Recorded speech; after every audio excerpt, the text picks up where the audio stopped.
观众朋友、网友朋友，大家好，我是付前少。美国彭博社日前报道说，美国财政部长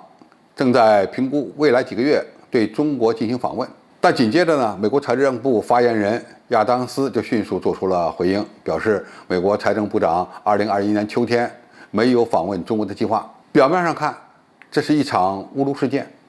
但是也存在着两种可能：一是美国故意炒作相关议题；二是彭博社代表的美国商业界希望美国财长能够尽快访华。而深层的原因是呢，彭博社的创办人已经意识到美国经济已经岌岌可危，他希望中国继续向美国输送商业利益，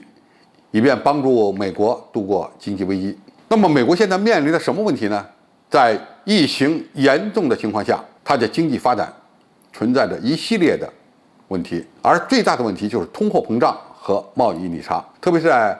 这个贸易上向我们施压。那最终什么结果呢？我们对美国的出口在不断上涨，美国的贸易逆差越来越大，它的财政赤字和债务也不断的上升，已经接近于债务上限了。可以这么讲，美国现在正面临着一场潜在的经济危机。美国经济的本质是美国的内需美国人呢基本上不存钱，但是敢消费，因为大部分的美国人退休后呢都可以拿到100多万美元的退休金，而这些退休金投资的大多又是美国的股市。现在美国的股市在不断的上涨，经济在下滑，股市在上涨，必然会造成很大的泡沫。而一旦这个泡沫破裂，这些退休金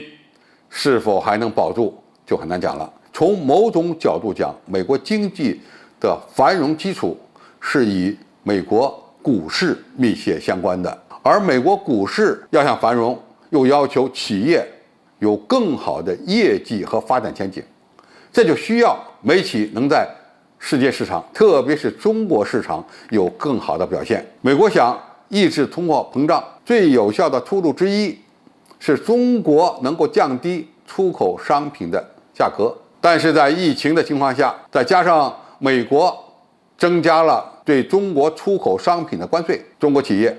不可能再降价了。因此，出口到美国的商品现在不是降价的问题，而是怎么涨价的问题。在这样的一个背景情况下，美国商品的价格不但在持续上涨，甚至呢还出现了某些生活用品短缺的情况。在这样的一个背景情况下，你要想要让中国继续给你让步、给你让利，我想不太可能。美国要想避免美债崩盘，希望中国能购买更多的美债。现实是，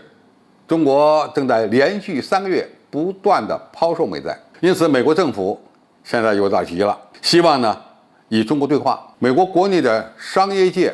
甚至希望美国能够与中国进行新一轮的贸易谈判，含义是什么？希望美国能够把关税降下来，以挽救美国的经济。前些日子，美国副国务卿谢尔曼几经波折，终于访问了中国，而中国新任美国大使秦刚与美国贸易代表也进行了通话，双方对话的大门可以说目前已经敞开，就看下一步怎么发展了。美国财长最近呢，确实也放出了风声，说要访问中国，尽管它可能是烟雾弹，但也可能是就访问前做一些相应的试探。美国想要中国帮助美国度过经济危机，如果双方能够谈得拢，能够展开合作，那么对全球经济呢都是好事。但是如果美国依然不断的对中国进行战略施压，那么这样玩下去，中国只会冷眼旁观。现在中美之间已经是一个竞争关系了，当然竞争不排斥合作，如果能够维持双方的合作关系，那么一切呢还都有可能。在此情况下，美国要想让中国帮助他摆脱经济危机、压缩通货膨胀，他首先呢就必须改变自己的做法，否则要想让中国和他进行相关的合作，这个目的就很难达到了。如果他继续对中国的相关企业进行制裁，我们也会对他的相关部门、企业和个人拉清单。那么接下来岌岌可危的美国经济会如何发展？那就要看美国政府和美国国会会不会低头了。如果你继续在原有的道路上前行，